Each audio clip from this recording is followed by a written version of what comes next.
Patrick, bonjour. Bonjour Pierre. On se dit bonjour, mais en fait on s'est pas quitté depuis 48 heures, on est ensemble. C'est vrai, c'est vrai, c'est vrai. Tu as eu du retard avec ton train, mais on s'est fait une belle soirée sur le port de Carqueiranne. J'ai de la chance. J'ai de la chance parce que je suis reçu quand même comme un prince ici. C'est un plaisir de te retrouver, même si c'est la première fois qu'on se voit en vrai, mais par l'intermédiaire de Vincent, pendant le Tour Super France, j'ai pris connaissance de tout ça. J'ai pris connaissance de la neurogym, même si c'était quelque chose de cet entretien des deux hémisphères cérébraux que j'appréhendais par la compréhension physiologique, par le mouvement, par l'exercice physique, par les techniques de respiration, par l'exposition au froid, au chaud. Je savais à quel point ça pouvait impacter le système nerveux central, mais le système nerveux en termes général. Et puis, quand j'ai vu Vincent arriver à Super France, alors pour ceux qui n'ont pas vu la vidéo sur de Super France, l'interview de Vincent, allez-y, c'est sur la chaîne de Super France. Vous êtes arrivé avec des formes et des couleurs, en me disant, voilà, c'est comme ça qu'il faut entretenir, qu'on peut faire de l'hygiène cérébrale, qu'on peut faire de la neurogym. Et ce concept-là, j'ai trouvé ça fascinant, parce que c'est vrai qu'avec Idriss Aberkan, on parle de neuroergonomie. Et Vincent et toi, est arrivé en me disant, non mais nous ça fait 20 ans qu'on fait ça, quoi. Donc ça fait 20 ans que vous faites ça. Est-ce que tu peux présenter ce parcours, cette genèse vraiment de pourquoi la neurogym, pourquoi l'hygiène cérébrale, comment tu en es arrivé là, et ton parcours personnel aussi, pourquoi pas, nous expliquer comment ça a émergé et pourquoi vous avez abouti à tout ça maintenant. Alors le parcours, en fait c'est un parcours complètement atypique. J'ai passé autant de temps dans la fonction publique que dans des créations d'entreprises. Et dans les années 84, j'ai eu la chance, par un projet initié avec une nurserie d'entreprise à l'école des mines, j'ai eu la chance de participer à une aventure fantastique sur la CAO-DAO, et je crois que c'est un métier que tu connais, c'est un segment de marché que tu connais bien. Et dans les années 84, la CAO-DAO faisait Pour rappel, pour les gens qui ne savent pas, c'est les logiciels professionnels qui permettent de fabriquer en 3D ou en 2D et de piloter des machines après derrière. Voilà. C'est ça, c'est de la conception assistée par ordinateur, CAO-DAO, ou du dessin assisté par ordinateur. Et on a eu la chance dans les années 84, nous les petits Français, d'être repérés par Apple, IBM, comme ayant la solution 3D volumique de ce qu'ils recherchaient pour rendre les PC suffisamment puissants pour en faire des stations de travail et permettre aux architectes de basculer dans le zéro papier vers de la robotique. Et donc cette culture 3D m'a toujours poursuivi, m'a toujours comme un fil rouge dans une vie. Quand on est imprégné avec quelque chose de puissant, et la 3D fait qu'au niveau neuronal, on résonne en 2D avec l'hémisphère gauche et l'hémisphère droit. L'hémisphère gauche, lui, est plutôt le siège de la géométrie, cette géo qui nous trie. Et l'hémisphère droit, lui, serait plutôt le siège des couleurs. Bon. La notion de 3 dimensions, c'est pas quelque chose qu'on a comme ça. Il faut avoir une capacité mentale, et tout le monde n'a pas la même capacité mentale. Donc la passion de la 3D et le fait d'avoir vécu toute la révolution informatique entre 84 jusque dans les années 2000 ont fait que un autre concours de circonstances a voulu que mes fils ados jouais beaucoup avec les PlayStation. Parce que oui, là si on regarde, on y est. Hein. Oui. Moi aussi, je suis de la génération, je suis né en 87, donc c'est à peu près la génération de tes enfants. Bon, ça rappelle à mon avis les enfants, même les enfants de 87, hein, même maintenant, voilà. Qui jouent aux jeux vidéo, croix, rond, carré... voilà, surtout si on le pose comme ça. Et lorsque je me suis intéressé en commençant à créer des premiers jeux, pour stimuler, aller chercher, on va dire, l'enfant qui, par le jeu, pouvait apprendre mieux ou plus puissant, la 3D me semblait évidente, et surtout amener donc quelque chose de simple, 4 formes, 4 couleurs, Ouais. pour que mes fils, avec leur PlayStation, acceptent aussi de venir sur des jeux un petit peu différents, plus basés sur l'ergonomie cognitive. Et dans les années donc 2000, on a appliqué avec l'équipe des notions de neuroergonomie à la fabrication et à la conception-réalisation de nos jeux, avant même qu'on sache qu'on faisait de la neuroergonomie. Ça c'est intéressant parce que tu es arrivé avec un... Bon, tu voulais stimuler les enfants de la bonne manière. C'est-à-dire que tu voulais pas qu'ils passent du temps devant la PlayStation et devant, devant la télé, etc. Bon, voilà, je pense que tous les parents sont arrivés devant ce constat-là au bout d'un moment, mais si mon enfant reste devant un écran, son futur risque d'être un petit peu compromis, en tout cas c'est ce qu'on peut se dire. Donc tu proposes une alternative qui te paraît beaucoup plus ludique et parce qu'on va jouer ensemble, c'est comme voilà, le principe du jeu de société, etc. Donc tu arrives avec ça et voilà. Comment tu passes à la compréhension du fait que ça stimule le cerveau? En fait, c'est parce que ça a marché. C'est parce que tu t'es rendu compte que ça faisait un éveil chez les gens qui tu proposais ça. Et donc, tu t'es dit, je vais m'engager dans cette voie-là tout le temps en gardant ce concept-là, parce que je vois que ça marche. Tout à fait, tout à fait. La plupart des jeux, à partir du moment où on a compris que le pictogramme était l'élément clé de la neuroergonomie applicative. Nous, par le jeu avec 1, 2, 3 Games et la société, lorsqu'on développe les premiers jeux avec Vincent, on faisait de la neuroergonomie ludique, donc on faisait de l'applicatif neuroergonomique par le curseur puissant du cognitif qui est le ludique. Donc, toujours du jeu, toujours de l'amusement. Ouais. Et à partir du moment où le curseur puissant du cognitif se fait souvent à base de jeux, voire de démarches artistiques, on se rendait compte que pour créer des images mentales, pour créer des mécaniques ludiques qui permettaient à la fois de jouer et d'apprendre en même temps, la puissance du pictogramme qui est à la fois parfaitement équilibré, puisque si je te montre cette pièce, alors en plus du fait que c'est une pièce en 3 dimensions, on va avoir des gens qui vont voir le carré, d'autres qui vont voir le bleu.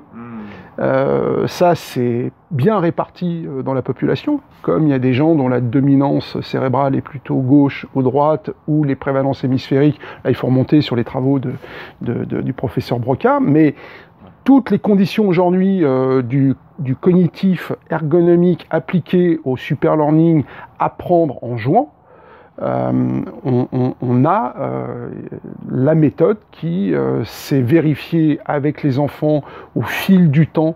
On faisait des salons à Courchevel, on s'apercevait que dès qu'on jouait avec des cartes à base de pictogrammes, dès qu'on avait des pièces comme le totem ici, avec à nouveau des pictogrammes, déjà ils se retrouvaient dans la série des jeux qu'on proposait, puisqu'ils retrouvaient toujours nos triangles, croix, carrés et ronds.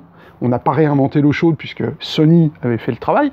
Et quand Sony fait le travail de mettre du triangle, de la croix, du carré et du rond, c'est pas par hasard. C'est parce qu'en fait, de façon neurologique, les ados ne pouvant ou ne voulant plus lire les livrets pour pouvoir se servir des jeux, je me demandais comment mes fils passaient d'un jeu de foot à un fly simulator sans lire une seule doc.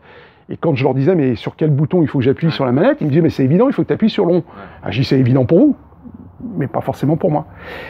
Et en poussant un petit peu les investigations, je me suis rendu compte que finalement Sony avait mis du triangle, de la croix, du carré et du rond, parce qu'il savait que intuitivement, quelle que soit l'interface du jeu qui était proposée, un peu comme Apple à l'époque imposait une interface, parce que c'était le premier ordinateur avec un operating system 100% graphique, toutes les sociétés de développement étaient obligées de passer par l'interface qui était respectueuse du cognitif et de la logique des menus déroulants. Donc c'était pas, on va dire, à l'individu à s'adapter à chaque fois à un nouveau standard.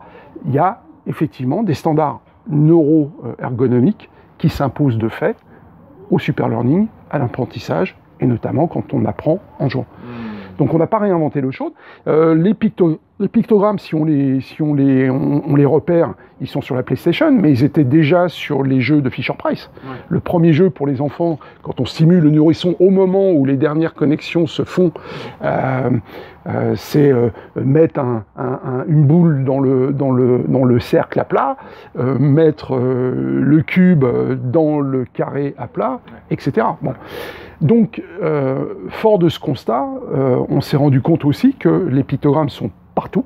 Ils sont dans les logos. Il y a une urbanisation de l'information dès qu'on se balade dans un espace urbain.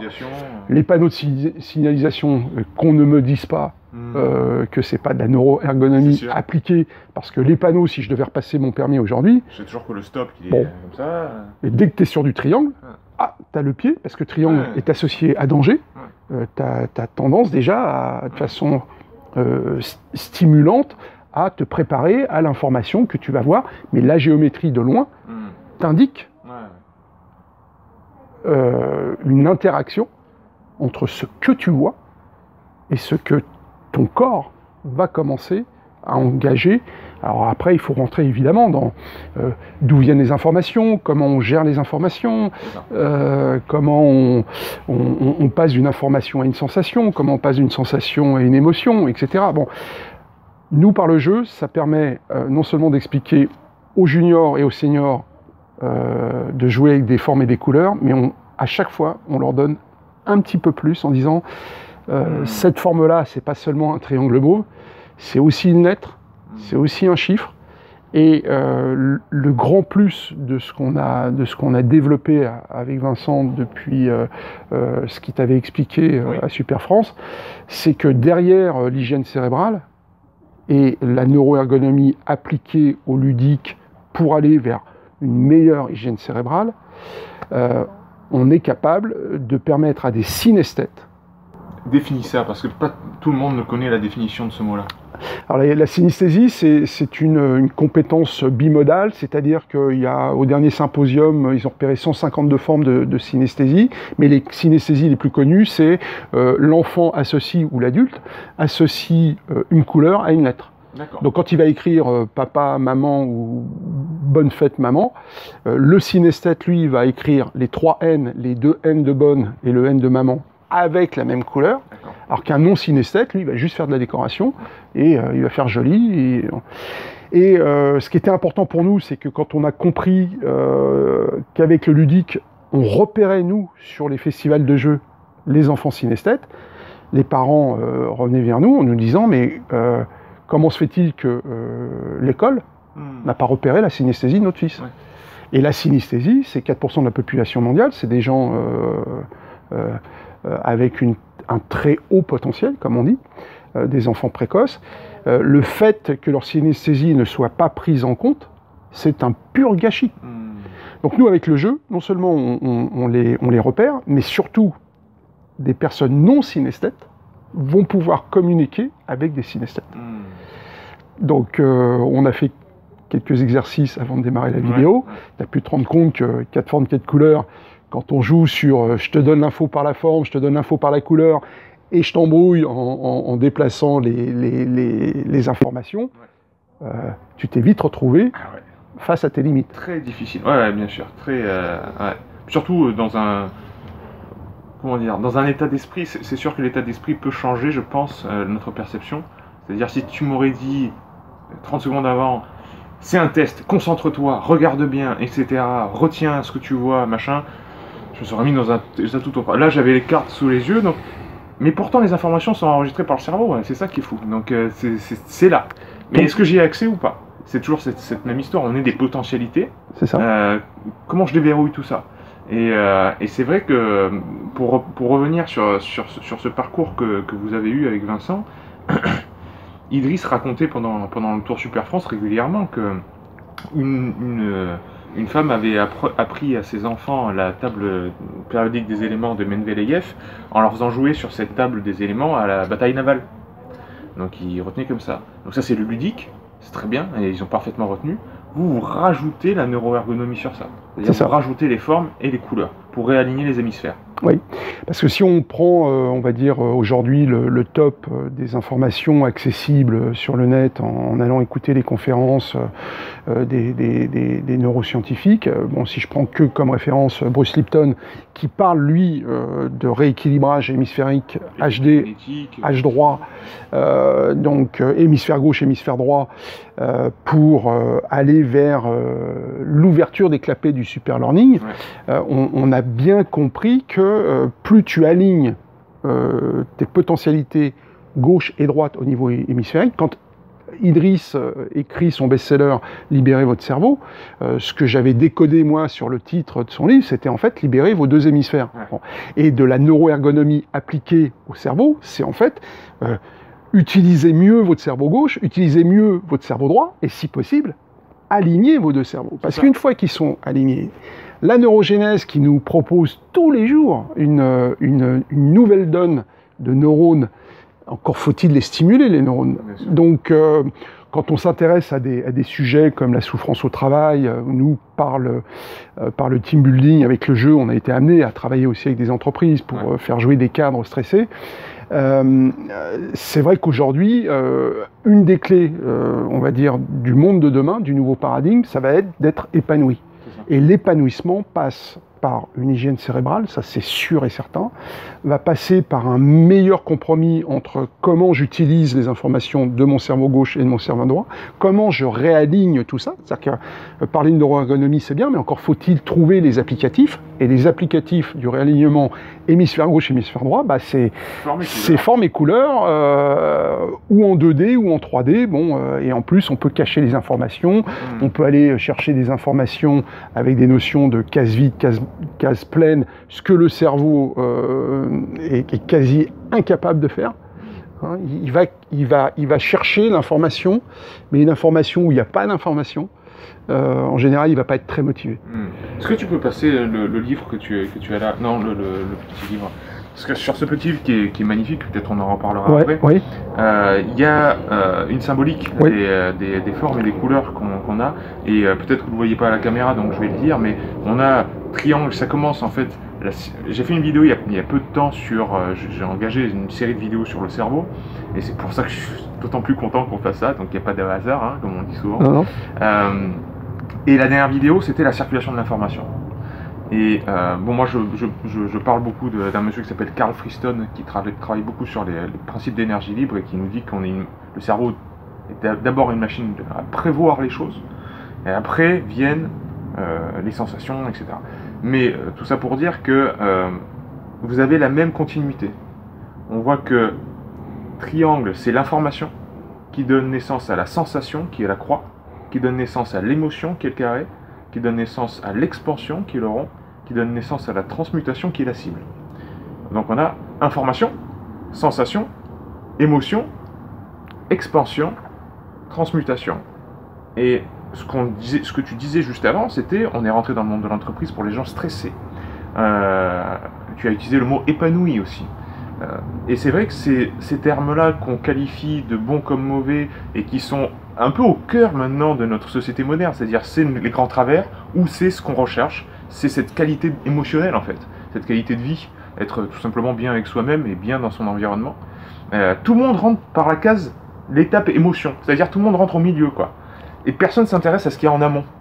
Donc moi, j'ai compris par l'approche naturopathique qui est l'approche d'Hippocrate, hein, c'est-à-dire remonter à la cause de la cause de la cause. En remontant et en déroulant la pelote de laine, on se rend compte qu'on peut travailler d'abord sur le côté informationnel et sensation. Donc jouer sur l'information, c'est plus ou moins jouer sur l'environnement. Qu'est-ce que je propose à mon être dans ce que je vois, dans ce que je touche, dans ce que je mange, dans ce que je respire, etc. Et dans les sensations, ça va être ce que j'abordais dans mon travail jusqu'à présent, mais là je suis content de pouvoir proposer d'autres outils. C'était, comme je disais tout à l'heure, les techniques de respiration, le toucher, le tactile, l'exercice physique, les visualisations, etc. Donc on pouvait rentrer par les sensations également, parce qu'on s'est rendu compte, comme j'ai expliqué dans la vidéo précédente, que ce sont les aires somesthésiques, les aires sensitives, primaires et associatives, qui projettent après sur les aires motrices, sur l'amygdale, sur le préfrontal, où naissent émotions, motricité, comportement, posture, etc. etc. Donc soit on essaye de, comme toujours dans le monde moderne, c'est-à-dire adresser les symptômes, essayer de trouver un problème aux symptômes, soit on remonte à la cause. C'est ça. Et là, vous avez exactement la même philosophie, c'est-à-dire on remonte à la base, et après on regarde l'effet domino que ça a sur le quotidien de la personne. Alors nous, on est arrivé, on va dire, on a fait la démarche inverse. C'est-à-dire qu'en général, tu pars des neurosciences et tu vas, par les neurosciences, tenter de trouver des champs d'application. Et nous, en fait, on était, parce qu'on n'est ni des scientifiques, on n'est que des modestes créateurs de jeux. Sur le terrain, c'est ça même si créer un jeu, pour moi, dans ma phrase sur mes pages, je dis que créer un jeu, c'est créer un univers. Donc, tu invites l'autre, quand tu crées un jeu, à rentrer dans ton univers. C'est une invitation ludique à venir danser et se faire souffrir parfois les neurones quand on est sur des jeux plutôt type hard gamer ou des board games avec des wargames type échecs, puisque le premier jeu que j'ai créé avec ces éléments-là, c'était une variante des échecs. Bon, et donc on arrive nous par le curseur du ludique pour remonter vers les neurosciences. Et on s'aperçoit, quand on a fait les premiers jeux où il nous fallait un algorithme pour savoir, quand on jouait avec les cartes et les pictogrammes, qui prend le pli, il a fallu bien qu'on crée un algorithme avec le triangle plus petit que la croix, plus petit que le carré, plus petit que le rond, plus petit que la cible. Et quand il y avait égalité avec la même carte, avec la même géométrie, c'est-à-dire on avait deux cartes rond face au rond, il y avait à nouveau une hiérarchie dans les couleurs. Le mauve, le jaune, le bleu, le vert et le noir. Donc cet algorithme à base de 5 formes et de 5 couleurs a permis derrière de pousser le curseur encore un peu plus loin, parce qu'avec 5 x 5, on avait les 25 lettres de l'alphabet, et on a eu juste besoin de rajouter un dernier picto multicolore pour avoir le Z, ce qui fait que quand on jouait avec les enfants, non seulement on avait un jeu, on pouvait jouer, mais en même temps on a créé un alphabet, le Speakto, donc I speak to you, qui est un langage synesthésique, qui est un métalangage qui a plusieurs couches d'informations pour chacune des lettres. Donc on parlait tout à l'heure des formes de synesthésie. Le triangle dans notre alphabet, qui est la lettre A et le chiffre 1, c'est aussi une information dans le temporel, dans le spatial. On a même une information dans l'archétype sociétal. C'est-à-dire qu'on a créé autour de cet environnement pour les enfants qui s'amusaient en disant quand ils jouaient une carte triangle, en fait il était dans le groupe des financiers. Quand ils jouaient une carte avec une croix, c'était un créatif, donc il était dans le groupe des créatifs. Et on a même créé un jeu avec Vincent qui s'appelle le jeu des maîtres, où on a carrément des castes avec des pouvoirs qui sont donnés. Les triangles ont le pouvoir du financier, les croix qu'on appelle les croisés ont le pouvoir du spirituel, les carrés ont le pouvoir scientifique, c'est les organisateurs, et les ronds ont le pouvoir politique. Et avec cet équilibre, parce que les ronds, c'est les communicants, c'est ça ? C'est les communicants, voilà. Donc les ronds, c'est les communicants, c'est le cercle de mes amis. La picto, puisque nous on est sur le picto-art ou l'application neuroergonomique ludique, mais surtout à base de pictogrammes, est devenue pour nous une vraie philosophie de vie, applicable en permanence à tous les sujets de la vie. Et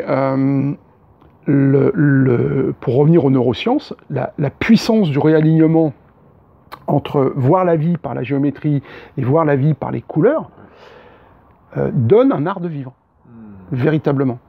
Je ne me balade plus aujourd'hui dans une grande ville de la même manière. Quand je vois du triangle, je te prends qu'une anecdote, j'étais à Barcelone il y a 2 ans, je prends des photos, puisque tous les pictos, je me crée une base de données, parce qu'un jour je ferai des conférences sur la pictologie, quelle est la symbolique qui se cache derrière les pictos, et je me suis retrouvé devant une enseigne d'un restaurant, les 13 sols, donc les 3 soleils, et dans les soleils, le haut de soleil, il l'avait remplacé par une cible. Et donc j'ai demandé au patron du bar qui était juste devant, au patron du restaurant, pardon, qui était juste devant son restaurant, si je pouvais photographier. Il m'a dit, mais qu'est-ce qui vous intéresse ? J'ai dit, parce que vous avez une cible qui remplace le haut de sol, et la cible dans mon environnement, dans mon univers, est un objectif. Et là, il m'a regardé en me disant, mais c'est fou ce que vous me racontez, parce qu'effectivement, pour moi, je suis arrivé naturellement, j'ai demandé à mon infographiste de me mettre une cible, parce que ce restaurant, c'est l'objectif de ma vie. Alors, je suis rentré dans le restaurant, il m'a invité, ce qui veut dire que quand on fait de la picto, ça crée du lien, ça ouvre des portes, et en même temps on fait des belles rencontres. Donc voilà, et l'algorithme, effectivement, pour revenir sur ce que tu disais, qui est très intéressant, c'est-à-dire que comment on passe de l'information à la sensation, à l'émotion, là en fait on a quand même la chance d'avoir un mot sensation en langue française. Si tu enlèves le S, tu mets un 5, on a bien les 5 sens. Donc sensation avec un 5, tout le monde va voir sensation. Il y a des gens qui font même pas attention qu'on a enlevé le S. Okay, alors c'est vrai que le 5, si tu le lisses un petit peu, il a un côté serpent quand même. Mais l'information qui est captée donc par les 5 sens, on peut ou utiliser un sens et capter une information, ou utiliser plusieurs sens. Et là, on revient sur les formes de synesthésie, ou des gens qui ont des capacités holistiques de voir la vie avec plus de sensations en même temps. Tu passes d'une information à la sensation, bon, très bien.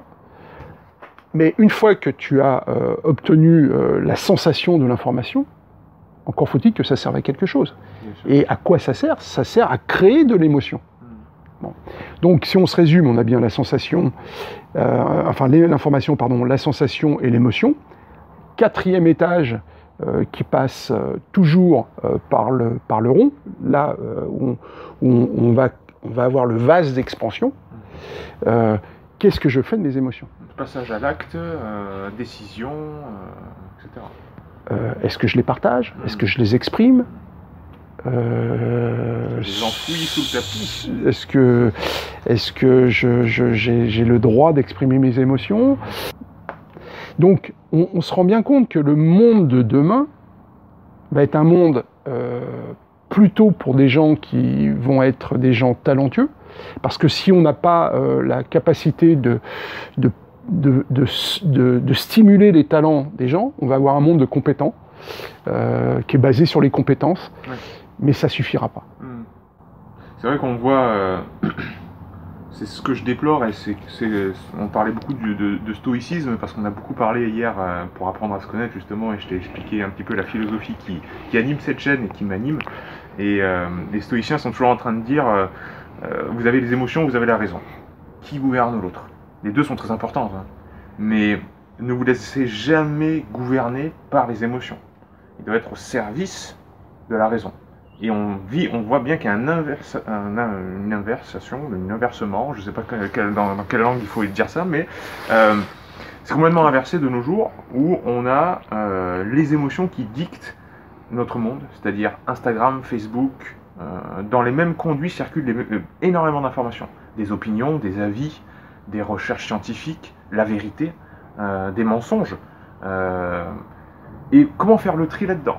Eh ben, je donne d'abord mon avis, je donne d'abord mon opinion. Alors moi qui fais des vidéos sur YouTube, je peux savoir tout ça parce que j'ai Instagram, j'ai des commentaires sur mes vidéos, et même si on n'y connaît rien à un sujet, on va donner son opinion et on va donner son avis.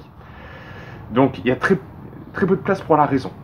Et il y a un neuroscientifique américain qui s'appelle Huberman, qui en ce moment passe sur tous les plateaux de podcast et de télé, parce qu'il est il a écrit un nouveau bouquin, il est très reconnu, qui parle justement de ça, de ce préfrontal.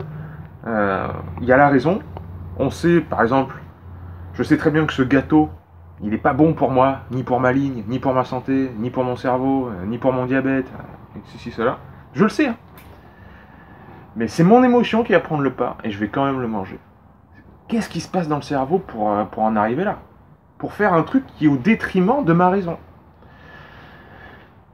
Et l'approche que je trouve toujours très réduite malheureusement, et qui donne pas beaucoup de résultats, c'est de rentrer toujours par la même porte où il y a le problème, c'est-à-dire je rentre par l'émotion et je rajoute des mots. Alors on va étudier le truc, alors oui, c'est vrai, alors il faut essayer de plus convaincre la personne que le gâteau est vraiment mauvais pour elle, etc.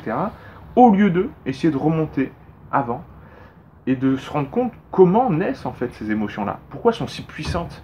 Est-ce qu'il n'y aurait pas quelque chose de physiologique? Est-ce qu'il n'y aurait pas quelque chose à voir avec l'environnement de la personne, à changer avant de penser à changer même son mode de pensée et d'action qui arrive très tard en fait dans l'équation. Ça arrive même en dernier. Tout à fait. Et ça, en plus, passer par le jeu et passer par quelque chose qui est ancré dans notre physiologie, c'est-à-dire la neuroergonomie, c'est-à-dire les formes et les couleurs qui sont là sans doute au début par souci de survie. Je pense dans la nature, on a été très bon à repérer quelles formes sont intéressantes, quelles couleurs sont intéressantes pour savoir si je peux manger cette plante, attaquer cet animal, me servir de cet objet comme une arme, etc. etc. Donc maintenant c'est engrammé en nous. Pourquoi pas l'utiliser de façon ludique pour rééquilibrer tout ça? C'est vraiment ça votre approche, quoi. Ah ben on est sur le curseur le plus puissant du cognitif. Dans la chaîne de prédation, on a bien compris que les animaux qui se sont maintenus en haut de la chaîne de prédation sont des animaux qui jouent énormément avec leur progéniture. Une lionne qui va apprendre les stratégies de chasse à une ribambelle de lionceaux, elle n'envoie pas ni à l'université, ni regarder des vidéos sur YouTube. Donc dans la nature, et la nature, il n'y a pas débat, fait toujours mieux que nous, dans cette nature qui nous enseigne, qui nous renseigne, qui nous informe, qui nous crée ces sensations et qui nous donne des émotions pour ensuite expanser tout ça, ce qu'on oublie, c'est la transmutation. Si tu veux garder à un moment donné les pieds sur Terre, hein, cette belle planète qui s'appelle... T'en déplaise à Elon Musk? Oui, il veut aller sur Mars et il veut pas se cracher à l'impact, hein, c'est ça. Bon. Mais le ludique appliqué par de la neuroergonomie fait qu'on a certainement la bonne nouvelle d'une méthode qui crée du bonheur, crée une efficacité absolue de réalignement hémisphérique, et qu'à partir de là, dans la neurogénèse, le taux astrocytaire va faire qu'on va avoir des neurones de meilleure qualité, et que pour ça, il n'y a pas d'âge. C'est-à-dire que cette neurogénèse qui démarre avec les tout petits, et qui, au fil du temps, fait que même en fin de vie, on continue de perdre des neurones et d'en créer. Même des gens impactés, et on a fait un protocole dans un EHPAD en 2019 qui nous a valu une nomination chez Silver Trophy.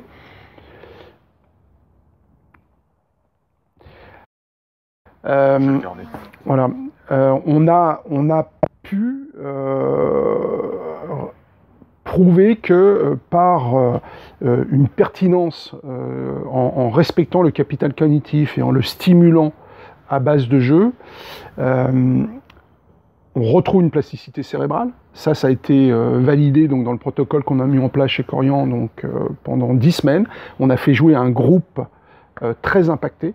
On a accepté avec le chef d'établissement et la psychomotricienne Cynthia Mérigot, qui travaille actuellement sur la validation de la méthode avec des cas cliniques dont on a pu disposer grâce à Cynthia. Et j'ai accepté qu'on joue le protocole, qu'on joue le jeu, c'est le cas de le dire, avec des personnes fortement impactées. Donc on a eu une personne qui avait une perte complète de la verbalisation suite à des crises d'épilepsie, on avait des personnes impactées par des stades avancés d'Alzheimer, et très vite on s'est rendu compte que la régularité des séances à heure fixe, le fait que dans le groupe, ils retrouvaient une entraide entre eux, une solidarité, ce lien et cette solidarité dans l'humain et dans le sociétal, c'est le jeu qui permet de le faire. Ouais. Si tu mets des gens derrière une tablette, oui, tu vas peut-être pouvoir leur proposer de la stimulation. Alors, avec Vincent, on a proposé aussi des programmes 2.0. Donc, on a le programme 150 et puis on est en train de sortir pictoneurone.com. Pour pouvoir, alors non pas demander aux résidents, aux enfants ou aux seniors de se mettre derrière les tablettes et faire joujou avec une interface qui nous paraît moins intéressante que la convivialité de jouer ensemble, mais c'est plus pour Quand justement ils ne peuvent pas être ensemble, ils vont rester avec un influx, une alternative, mais l'un ne remplace pas l'autre. Oui, bien sûr. C'est l'ensemble du dispositif, et notamment du projet, avec un itinéraire pédagogique, voire un itinéraire andragogique chez les seniors. Et nous, c'est la même méthode. Elle marche autant pour les juniors, donc pour les pédo-accompagnants, que pour les seniors avec des andro-accompagnants. D'accord. Voilà. C'est génial tout ce que tu nous racontes là, parce que pour revenir sur les termes techniques que peut-être certaines personnes n'auront pas, tu nous as parlé de plasticité neuronale. Cérébrale. C'est vraiment la capacité à apprendre quelque chose de nouveau, tout simplement, hein, ouais. et des cellules gliales.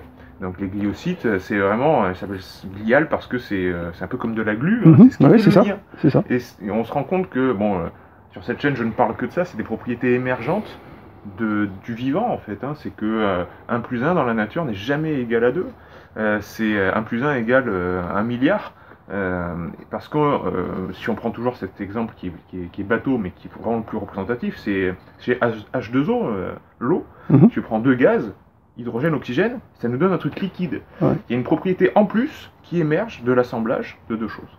Et donc c'est pas tant le côté matérialiste en fait de l'étude du cerveau qu'il faut regarder, parce que là on risque de s'y perdre et se dire ah oui, bah le nombre de neurones est plus ou moins déterminé, ceci, cela, et puis on prend de l'âge, ça descend, etc. Mais c'est plutôt les connexions et ce qu'il y a entre, le lien en fait, qui est à cultiver. Et ça, à tout âge, c'est à renforcer par des principes de base, des principes naturels, forme, couleur, on joue, et c'est point barre. Et donc, tu as parlé des personnes âgées. Je sais que vous faites un travail de fond au niveau des EHPAD. Comment ça se présente? Qu'est-ce que tu peux proposer aux EHPAD actuellement dans le concret, si des gens y travaillent, que ce soit un propriétaire de l'établissement ou que ce soit un accompagnant, qu'est-ce que tu vas pouvoir proposer avec une Neurogym par exemple?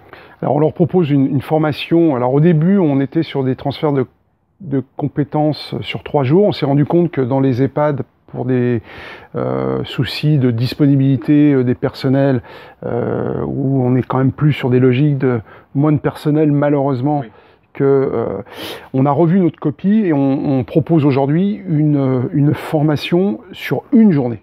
C'est-à-dire comme la puissance justement à base de forme et de couleur fait que c'est à la fois simple, même si derrière on peut faire des choses très sophistiquées, en une journée on transfère la compétence. On transfère dans une boîte comme celle-là la totalité des informations qui sont dedans, se servir des outils, et pour l'EHPAD, en une journée, 1 ou 2 personnes dans l'établissement, une fois formée, elle est autonome, on ne va pas lui amener un poisson, on lui apprend à pêcher, et là elle est nourrie toute sa vie. Et après, comment, quand elle va vouloir instaurer ça avec son groupe de personnes qui sont en train de bien vieillir, combien de temps ça va prendre? Ça va prendre une après-midi ou 2 d'expliquer tous les mécanismes de jeu, ou tout de suite, elle qui connaît, va les mettre devant, et on va pouvoir tout de suite s'amuser? Alors on a le temps de la formation, et puis ensuite il y a le temps on lui propose un protocole.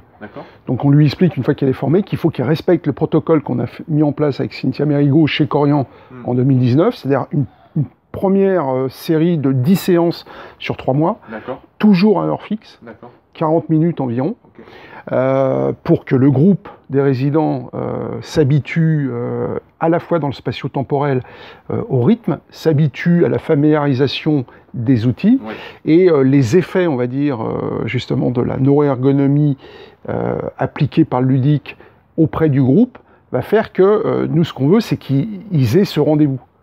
Et que ce soit durable finalement. Voilà. Donc une fois qu'on a le protocole qui a bien marché chez Corian, on sait que ce protocole il est duplicable. Hein, c'est un peu comme tu fais plusieurs tentatives. Ensuite, quand tu as compris, que tu as appris de tes erreurs, tu as la formule qui marche. Ensuite, tu dupliques. Donc on est dans cette phase où on duplique. Une journée, on transfère. On a mis tous les jeux dans une boîte. Au départ, on avait 5 jeux. On a tout mis dans la même boîte. Alors, je ne sais pas si je peux ouvrir et montrer ce qu'il y a dedans. Ouvrons. Bon, moi, j'ai déjà tout vu, mais... Alors là, on a des tuiles, on a des cartes. On a des cartes avec des dés. On a ici, tu vois les tours Eiffel, ça c'est pour travailler sur les mémoires profondes. Donc il tire des cartes et la couleur de la carte va faire qu'on va avoir un souvenir, soit dans l'ici et maintenant, soit dans le passé, soit dans le futur, et on demande qu'il nous raconte une histoire. Alors ils peuvent déclencher avec les cartes, ils peuvent déclencher avec les dés. Donc ça c'est ils adorent, hein, ils adorent. Ensuite on a des fiches ici, c'est-à-dire qu'on leur fait construire des fiches qui permettent avec le langage d'encoder des informations. Si on prend un groupe avec Mado, Rachel, Marc, on va leur faire repérer qu'en deuxième lettre, ils ont en commun le A, et ce A qu'ils ont en commun dans leur prénom, déjà va leur donner, ah tiens, quand ils se retrouvent à la cantine ou au réfectoire, ils ont un sentiment d'appartenance. Ils ont des points... Ils vont jouer ensemble, finalement. Voilà.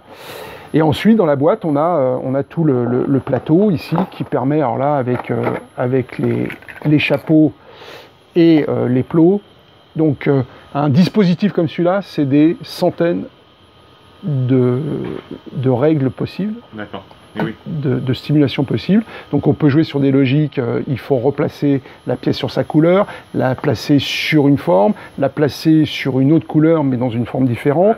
On peut cacher les informations par des chapeaux où il faut mémoriser en même temps, est-ce qu'il y a bien le plot sous le chapeau, mais si le cerveau a repéré, oui, il y avait un triangle en 3D planqué ici sous le chapeau, et que je cache ici, le cerveau, lui, va se souvenir qu'il y a aussi du triangle mauve. Donc il va se souvenir à la fois de la case où il y a juste l'imprimier, et de la case où il y a l'élément en volume. C'est très rigolo parce que tu m'as fait faire le test un petit peu tout à l'heure, je vais remontrer le plateau ici. Tu m'as fait faire le test tout à l'heure, et avec une certaine stratégie. C'était les formes et les couleurs disposées voilà, d'une certaine manière. Et il y avait une stratégie beaucoup plus efficace et efficiente à adopter que celle que j'ai faite. Je dis, bon, tu m'as laissé devant le plateau avec toutes les pièces à disposer sur le plateau, mais vas-y, fais ce que tu as à faire, débrouille-toi. Selon la logique de la chose, comme j'ai disposé, comment tu remplirais le plateau? Ben, je le remplirais comme ça. Et la manière dont je suis passé, moi je suis passé par les couleurs. Il dit, bon, bah tu vois, en fait, si tu étais passé par les formes, tu serais allé plus vite au résultat. Beaucoup plus vite et ça aurait été beaucoup plus logique. Et là, ça te donne énormément d'informations sur la personne, sur peut-être un petit peu, même si c'est évidemment des généralités de dire cerveau gauche, cerveau droit, mais ça quand même, ça renseigne sur ce qu'on peut stimuler chez la personne, comment rééquilibrer tout ça.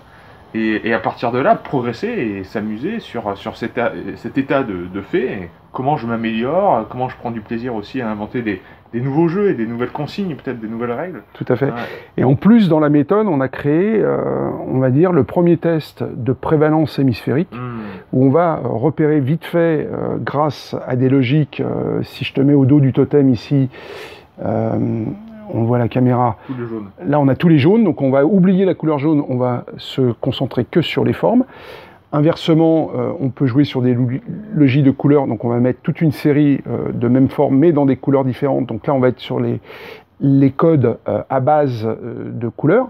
Et une fois qu'on a le totem, avec les tuiles qui sont ici, et le petit livret qui est là, on va avoir des exercices comme ça, des labyrinthes, où tu devras repérer comment tu déplaces ton totem dans le labyrinthe, avec des logiques de 1 case, 2 cases, 3 cases ou 4 cases, et comment tu peux sortir de ton labyrinthe. Je vais montrer bien la caméra. Ah, c'est super.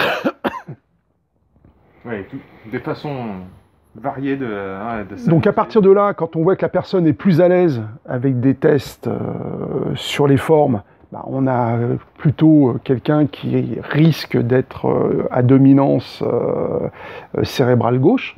Et si la personne est plus à l'aise avec les couleurs, il y a quand même de grandes chances qu'on ait affaire à quelqu'un qui soit plutôt à dominance ou à prévalence hémisphérique droite. Et là, c'est fondamental parce que il ne viendrait plus à l'idée de qui que ce soit aujourd'hui, et je reviens donc sur les travaux d'Idriss qui nous a montré les besoins, effectivement, de prendre en compte la neuroergonomie. quand tu fais jouer un enfant au tennis, tu vas pas le faire jouer avec la main gauche si c'est un droitier. Bon, à part Nadal qui lui était effectivement a été contrarié, mais les gauchers ou les droitiers dans la prévalence manuelle, ça fait 2 siècles qu'on est dans cette neuroergonomie. Idriss parle à un moment donné dans une de ses conférences des chaussures de l'armée napoléonienne où il n'y avait pas de chaussures gauche ou droite, mais tu vas à Casablanca au souk, les babouches, ils te font un modèle. Si tu vas dire mais il est où le pied gauche ou le pied droit, il va te regarder avec les yeux écarquillés, pourtant on vit à la même époque. Et donc le monde de demain va être un monde où la prévalence hémisphérique va être une des clés de la souffrance au travail. Parce que si tu fais faire à quelqu'un un job plutôt hémisphère gauche, alors que c'est un pur créatif, ou inversement, quelqu'un qui est plutôt à l'aise avec les chiffres et que on lui demande juste de faire un petit peu de peinture, il y aura souffrance. Parce que les 3 niveaux de zone de confort, zone de compétence et zone de talent, aujourd'hui, dans la société, dans le monde du travail, tout ça n'est pas pris en compte. Alors, on a des gens qui vont être compétents, mais qui auraient voulu être talentueux, et arrive le petit nouveau qui, lui, n'est pas forcément compétent, mais il est juste talentueux. Et ça crée tout de suite dans les équipes un certain nombre de difficultés. Donc, des gens qui sont compétents, il y en a plein. Des gens talentueux, il y en a moins. Et le monde de l'entreprise, pour être dans le... On parle du bien vieillir, on en est même au bien vieillir jeune, mais le bien travailler ensemble, ça va être aussi une des clés. Bien sûr, et ça, c'est les outils de simulation du bien travailler ensemble. Oui, et pour tout le monde. C'est-à-dire que du tout, il n'y a rien de plus inclusif. C'est vraiment pas élitiste, c'est tout le monde, c'est parce qu'on repose encore sur des principes naturels, forme et couleur. Ça me fait penser à la citation d'Einstein qui disait « Tout le monde est un génie, mais si vous demandez à un poisson de monter à l'arbre, voilà. » Il n'y arrivera pas. Non, c'est clair. Et Idriss, oui, c'est vrai que quand il parlait de ce cordonnier où c'est au pied à s'adapter à la chaussure, non, c'est à votre chaussure de s'adapter à mon pied, c'est quoi cette histoire?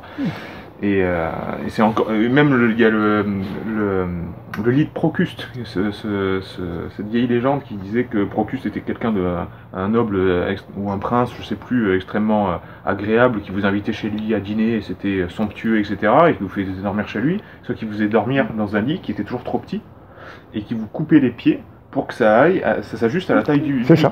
Bon, on est toujours à cette même dynamique, et c'est vrai que le monde du travail, le monde de l'entreprise, on a parlé des EHPAD où vous faites vraiment un travail de fond, mais tu as parlé aussi du monde de l'entreprise, on est vraiment dans... Vous allez rentrer dans un moule, que ça vous corresponde ou ça vous corresponde pas, c'est pas notre affaire. Nous, ce qu'on veut, c'est le rendement. Donc on est arrivé avec l'économie post-paulienne, comme dirait Idriss, avec la philosophie Gunther Pauli pour changer la donne. Là, on a des outils pour à la fois détecter, d'abord, dans un premier temps, où est-ce que j'en suis, là, à l'instant T de ma vie, et améliorer la configuration de mon cerveau et de mon être, et de comment émergent mes émotions, mon comportement, et finalement ma vie. Donc, c'est avec joie que je présente tout ça, tout ton travail. On va essayer de réfléchir à des façons de collaborer. Oui. Dans ce que je peux proposer sur Internet, dans mes formations, dans mes stages, parce que je veux vraiment implémenter ça. C'était le but de Verisme TV, c'était apprendre en s'amusant. C'est ça. Apprendre la physiologie d'abord, aller plus loin, ce sont des portes d'entrée, ce sont des excuses pour un cheminement personnel. Le jeu également, on est toujours en train de passer du temps avec soi-même finalement. Mais là où j'étais vraiment porté sur l'activité, respiration, activité physique, etc., le BDNF, le facteur de croissance neurotrophique, par le froid, le chaud, l'exercice physique, j'en avais conscience, la plasticité par l'exercice physique aussi. Mais l'entretien du cerveau par les formes et les couleurs, alors ça, je connaissais pas du tout. Et pourtant, le jeu, je suis passé chez Ido Portal, je t'en parlerai tout à l'heure en off, qui est le monsieur mouvement, qui dit de long en large, la courbe d'apprentissage que vous êtes en train de jouer est tout autre. Donc il faut passer par le jeu.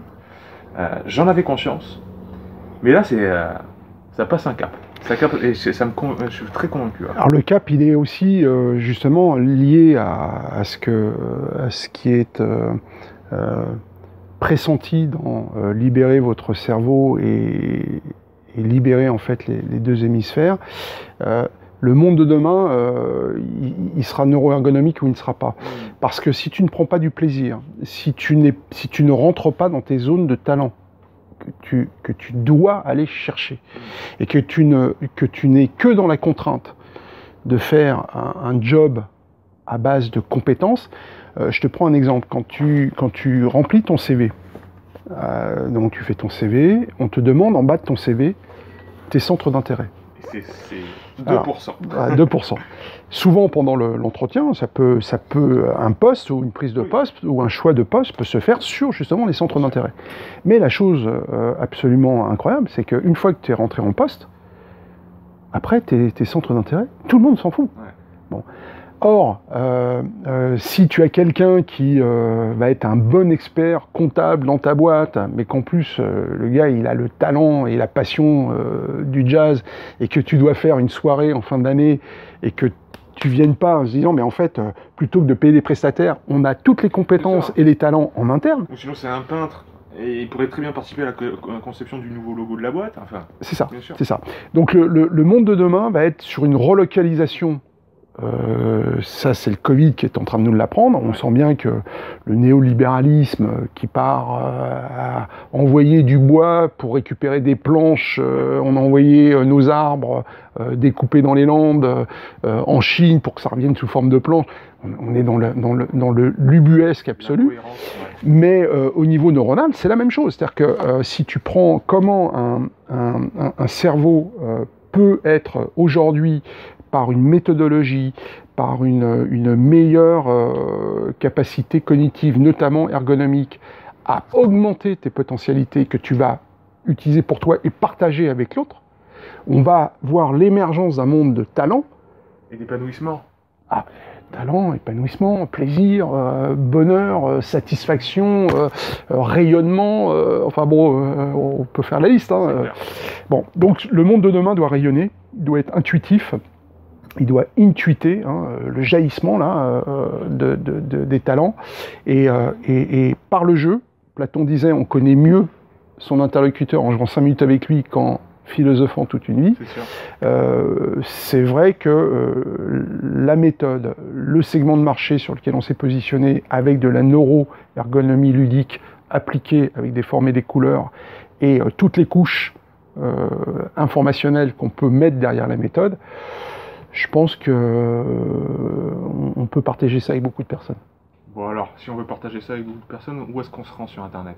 Il y a un site Internet, il y a des réseaux sociaux à suivre? Oui, bah on a nos sites, on peut aller sur Programme 150, on peut aller sur pictoneurone.com, on peut aller sur gymnastique neuronale, on peut aller sur synesthésie.me, bon, on a quand même investi les réseaux sociaux, on a marqué notre territoire quand même. Tous les liens sont dans la description de la vidéo, évidemment, si vous voulez vous rendre là-dedans. Évidemment, j'aurais mis une banderole pour mettre tout ça. Mais oui, allez voir, renseignez-vous. C'est pas compliqué, c'est à la portée de tout le monde. Et pour nous écrire, c'est bureau@la-neuro-gym.com. du 6. Génial. Bon, Patrick, c'était un plaisir de passer du temps avec toi. Vivement que ça avance tout ça. Et je vais faire de mon mieux pour que on médiatise ces belles initiatives françaises. Parce que tout le monde en a besoin. Enfants comme personnes âgées, comme tout le monde. Voilà. Et moi je te remercie à mon tour, parce que une qualité de vidéo passe par celui qui interviewe et celui qui répond à l'interview. Et avec toi, on ne sait plus qui interviewe ou qui répond, c'est que du bonheur partagé. Merci à toi. Merci beaucoup Patrick. À très vite. À très vite.